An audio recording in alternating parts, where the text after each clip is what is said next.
আসসালামু আলাইকুম। গতকালকের মতো আজকেও আসলে আমি গাড়িতে বসে আছি।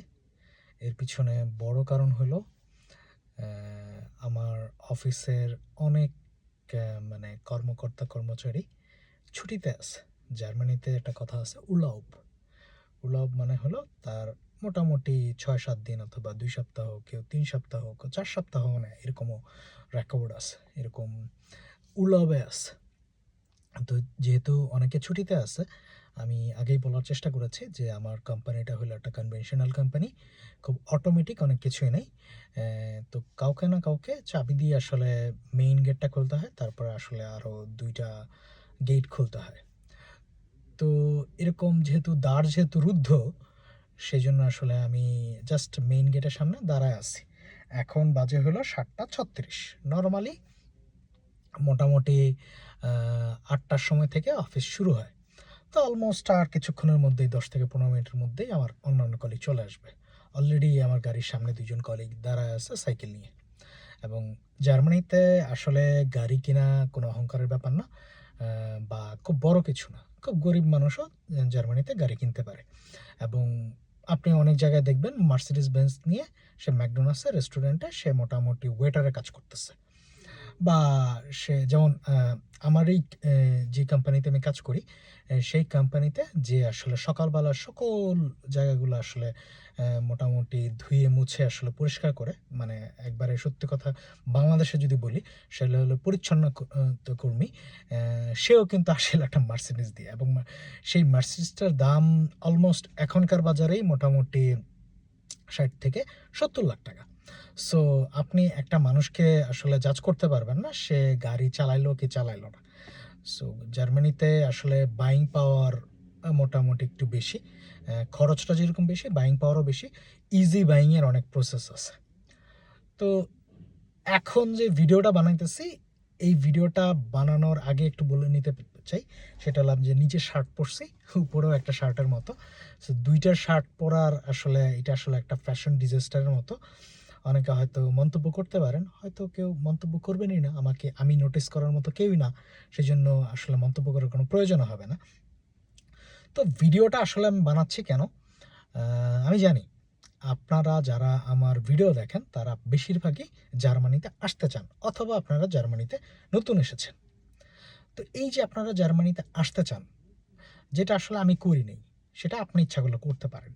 সেটা হলো যে কোনো দেশে আপনি যেহেতু জার্মানিতে আসবেন, চিন্তা আছে মোটামুটি লং টাইম থাকার জন্য।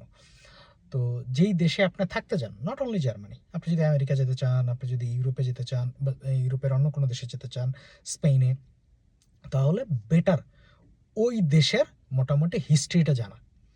একেবারে ঘেঁটে ঘুঁটে মোটামুটি আপনি যদি ভালো করে একটু জানেন, তাহলে আসলে এই দেশে আপনার থাকতে খুব সুবিধা হয়ে যাবে।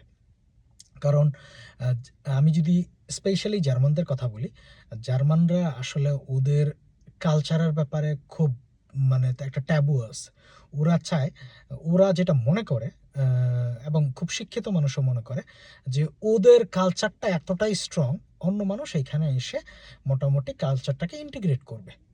এবং আল্টিমেটলি সত্যি কথা বলতে আমরা বাধ্য হয়ে আসলে কেউ ইন্টিগ্রেট করি। আমি যেমন মানে পার্সোনালি আসলে নতুন কালচারের সাথে ইন্টিগ্রেট করতে খুব পছন্দ করি। মানে এটা আমার পার্সোনাল ইচ্ছা আরকি। ল্যাঙ্গুয়েজ থেকে শুরু করে, যদিও আসলে আমার ল্যাঙ্গুয়েজটা খুব ভালো কিছু হয় নাই। এতদিনে মোটামুটি পিওর জার্মানদের মতো কথা বলার কথা ছিল। সো এরকম কালচারাল ব্যাপারে আপনি একটু পড়াশোনা করবেন, ইন্টারনেট ঘেঁটে দেখবেন। শুধু খালি জার্মানি মানেই যে আমাদের সেই মামা, যেই মামা মোটামুটি ৬০ লাখ ইহুদিদের মেরে ফেলছে, সেই মামা কিন্তু আসল জার্মানি না। জার্মানির এর বাইরেও অনেক কালচারাল ব্যাপার আছে, অনেক হিস্ট্রি আছে। আরেকটা ব্যাপার আমি আসলে আপনাদেরকে একটু মনে করিয়ে দিতে চাই। যদি ২য় বিশ্বযুদ্ধে জার্মানিতে যদি বিজেতা হইতো, তাহলে কিন্তু ইতিহাস অন্যভাবে লেখা হইতো। নরমালি কোনো যদি যুদ্ধ হয়, তখন যদি যেই দলটা জিতে, যে দেশটা জিতে, তারা তাদের মতো করে ইতিহাস লেখে। এটাই নিয়ম। অ্যা এটার ভিত এ এটার মধ্যে অনেক সমালোচনা, আলোচনা আছে। কিন্তু এটাই নিয়ম। যদি ২য় বিশ্বযুদ্ধের সময় জার্মানরা যদি জিতে যেত, তাহলে ইতিহাস হয়তো অন্যভাবে লেখা হইতো। তো ওই মামাকে চিন্তা করে, ওই কথা চিন্তা করে এখনও যদি আপনারা মানে ওইভাবে পড়ে থাকেন, তাহলে আসলে হবে না।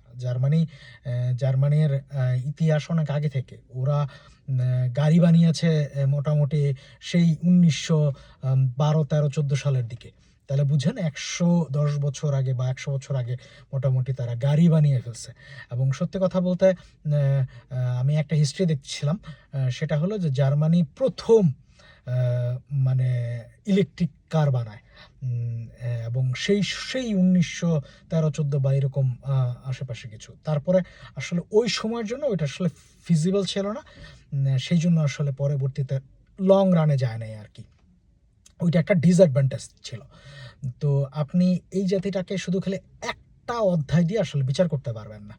এই জাতিটাকে বুঝতে হলে আপনাকে প্রচুর কালচার সম্বন্ধে পড়াশোনা করতে হবে। এবং সবচেয়ে বেশি বেটার, জার্মানি আসলে অনেক বেশি ডিসেন্ট্রালাইজড এবং ডিকালচার্ড। কেমন?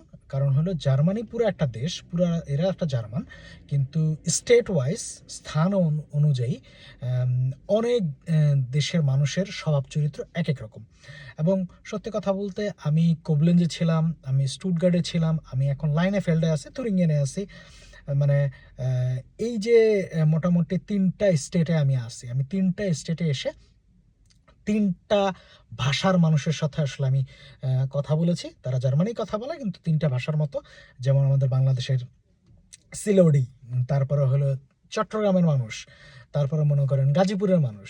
ভাষা একটা ডিফারেন্ট ব্যাপার আছে না?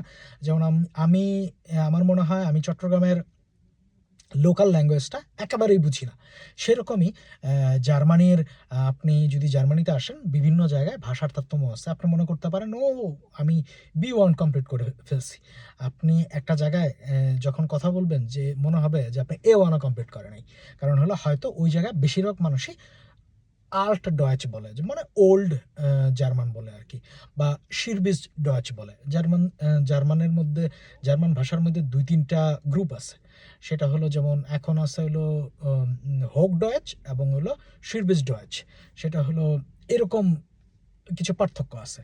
সো এই ব্যাপারগুলো আপনাকে যদি যত তাড়াতাড়ি ইন্টিগ্রেট করতে পারবেন, তত তাড়াতাড়ি আসলে আপনার জন্য জার্মানি আপনার জন্য ভালো হয়ে যাবে।